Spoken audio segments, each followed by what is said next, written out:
Hi, this is Aditya Joshi. Welcome back to our channel. I am psychology major, MBBS first year student, Unacademy educator और मैं NEET 2024 के लिए तुम्हें बहुत सारी tips देता हूँ विदाउट तुम्हारा टाइम वेस्ट किए। इस चैनल में तुम्हारा टाइम वेस्ट नहीं होगा। तो 2024 के लिए सेफ स्कोर अगर तुम्हारा 620 प्लस है तो मोस्ट इंपॉर्टेंट टॉपिक्स क्या हैं? फिजिक्स, केमिस्ट्री, बायो के जो तुम्हें करने हैं हाईएस्ट वेटेज के हिसाब से मैंने बनाया है। देखो, बहुत सारी वीडियोज़ में मैंने तुम्हें मोस्ट इंपॉर्टेंट चैप्टर्स बताए, मोस्ट इंपॉर्टेंट टॉपिक्स बताए, लेकिन इस एक वीडियो को देखने के बाद तुम्हारा फिजिक्स, केमिस्ट्री, बायो तीनों सेट हो जाएगा। ठीक है, अब देखो, हाईएस्ट वेटेज मतलब 150 plus physics, 150 plus chemistry and 330 plus bio आने चाहिए। सबसे पहले हम बात करेंगे फिजिक्स की। अब फिजिक्स की एनसीईआरटी पढ़ना इज वेरी इंपॉर्टेंट, जिसमें आपको summary, intext and points to ponder अच्छे से करना है। इंटेक्स, सॉल्व एग्जाम्पल्स में अच्छा ध्यान देना।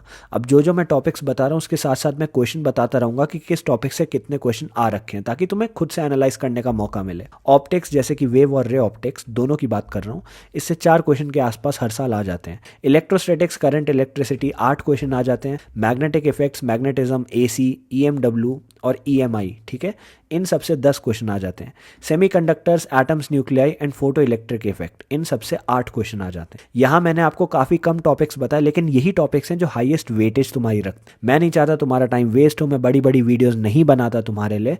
तो जल्दी से वीडियो देखो, एनालाइज करो। इसका पीडीएफ मेरे टेलीग्राम पे तुम्हें मिल जाएगा, उसको फाड़ो, उसको प्रिंट आउट करो, दीवार पे चिपको और पढ़ाई स्टार्ट कर दो। अब आते हैं बायो में।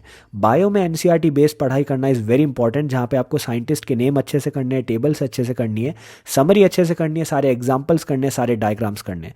सारे एग्जाम्पल मतलब सारे एग्जाम्पल, 4 एग्जाम्पल दिए, चारों रटो, ऐसा नहीं 3 रट के 1 भूल गए। ठीक है, इकोलॉजी की जो पूरी यूनिट है जिसमें इकोसिस्टम एंड बायोडाइवर्सिटी, ये 2 सबसे इंपॉर्टेंट टॉपिक्स हैं। यहाँ से 6 से 8 क्वेश्चन तुम्हारे उठ जाते हैं। सेल साइकिल, बायो मॉलिक्यूल्स, यहाँ से 8 से 10 क्वेश्चन उठ जाते हैं। बायोटेक्नोलॉजी के दोनों चैप्टर 1 एंड चैप्टर 2 से 6 से 8 क्वेश्चन तुम्हारे उठ जाते हैं। Human reproduction, reproductive health and human health and diseases, यहाँ से 12 से 15 क्वेश्चन तुम्हारे आते हैं। Plant kingdom, animal kingdom, morphology, anatomy of flowering plants जो चैप्टर्स हैं तुम्हारे, एंड टिश्यूज, यहाँ से 15 से 20 क्वेश्चन तुम्हारे उठ जाते हैं।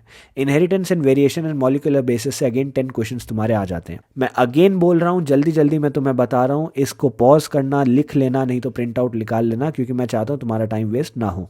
अब आ जाते हैं केमिस्ट्री में। केमिस्ट्री के एनसीईआरटी में क्या फोकस में लाना है?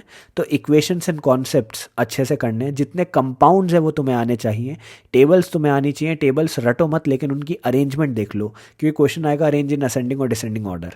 समरी अच्छे से आनी चाहिए, पॉइंट्स टू पॉन्डर तुम्हें आना चाहिए, इंटेक्स क्वेश्चंस तुम्हें आने चाहिए। ठीक है, general organic chemistry and hydrocarbons के जो चैप्टर है वहाँ से 6 से 8 क्वेश्चन तुम्हारे बन जाते हैं। एल्डिहाइड, कीटोन, कार्बोक्सिलिक एसिड से 3 से 4 क्वेश्चन बन जाते हैं। पीरियोडिक टेबल, केमिकल बॉन्डिंग से 7 से 8 क्वेश्चन बन जाते हैं। कोऑर्डिनेशन कंपाउंड, डीएनएफ ब्लॉक से 4 से 6 क्वेश्चन बन जाते हैं। मोल्स, एटम्स एंड न्यूक्लियाई, ठीक है, और सॉल्यूशंस, इन सब से तुम्हारे 4 से 5 क्वेश्चन बन जाते हैं। अब ये थे चैप्टर्स जो तुम्हें पढ़ने हैं। अगर बहुत प्रिसाइज चाहिए कि भैया हमारे पास पूरा चैप्टर पढ़ने का टाइम नहीं है, 3 ही महीने हैं हमारे पास, तो लिस्ट ऑफ टॉपिक्स है जो मैंने टेलीग्राम पे शेयर की, वहाँ से देख सकते हो।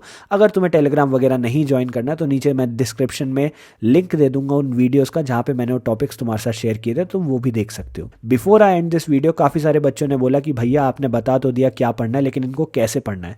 तो 3-4 चीज़ें याद रखो। अगर तुम बिल्कुल बेसिक से स्टार्ट करो तो सबसे पहले फॉर्मूला शीट बनाओ, फॉर्मूला रटो। 20% फोकस तुम्हारा फॉर्मूला रटने में होना चाहिए और 80% फोकस उसको अप्लाई करना सीखने में होना चाहिए। फॉर्मूला आएगा और तुम्हें अप्लाई करना आएगा तो क्वेश्चन अपने आप बनने लगेंगे। सेकंड कॉन्सेप्ट ये है कि देखो, मतलब नहीं मुझे कि तुम्हें चैप्टर आता है कि नहीं आता, किसी को फर्क नहीं पड़ता। अगर तुम्हें चैप्टर पूरा नहीं आता लेकिन तुम उस चैप्टर के जो क्वेश्चंस आते हैं उनको सॉल्व कर पा रहे हो तो you are a champion. Third चीज़, जितने ज़्यादा पीवाईक्यू करोगे, जितने ज़्यादा इनटेक्स सॉल्व्ड एग्जाम्पल्स करोगे, चैप्टर के बीच में फिजिक्स केमिस्ट्री में एग्जाम्पल्स दिए वो as it is without value change करे पूछ लेते हैं। जितने ज़्यादा क्वेश्चन प्रैक्टिस करोगे उतना कॉन्फिडेंस बनेगा, उतने ज़्यादा क्वेश्चन से तुम फेमिलराइज हो जाओगे, तो वो क्वेश्चन जब दोबारा नीट में आएगा तो तुम कॉन्फिडेंट होगे कि हाँ ये क्वेश्चन मैंने पहले कर रखा है। एनसीईआरटी में अच्छा खासा फोकस दो। एनसीईआरटी माँ है, एनसीईआरटी को करना ही करना है, एनसीईआरटी नहीं छोड़नी है। लास्टली, अपने ऊपर कॉन्फिडेंस रखो। टाइम कम है लेकिन इट इज़ नॉट इम्पॉसिबल। ठीक है यार, ये बात याद रखना। अभी तुम्हारे ऊपर कोई बिलीव नहीं करेगा। जब मैं प्रिपरेशन करता था मेरे पे कोई बिलीव नहीं करता था, लोग हंसते थे मेरे ऊपर, कहते थे इम्पॉसिबल है तेरे लिए सब कर पाना, लेकिन आई डिड इट। ठीक है, तो एक दिन आएगा when you will be successful, और आज जो लोग तुम्हारे ऊपर हंस रहे हैं ना, वो तुमसे पूछेंगे कि तुमने ये कैसे किया, तो तब तुम बताना कि हाँ मैंने कर लिया था, because I believed in my self. So believe in your self, keep doing the work, keep putting in the effort, और सून 3 महीने की बात है और उसके बाद you will be enjoying your life. Video छोटी रखी, वीडियो बंद करो, लिखो अच्छे से, प्लान बनाओ और पढ़ाई स्टार्ट कर दो। All the best. कोई भी दिक्कत होती है तो मुझे टेलीग्राम वगैरह पे आप टेक्स्ट कर सकते हो, इंस्टाग्राम आईडी वगैरह नीचे मिल जाएगी। God bless you.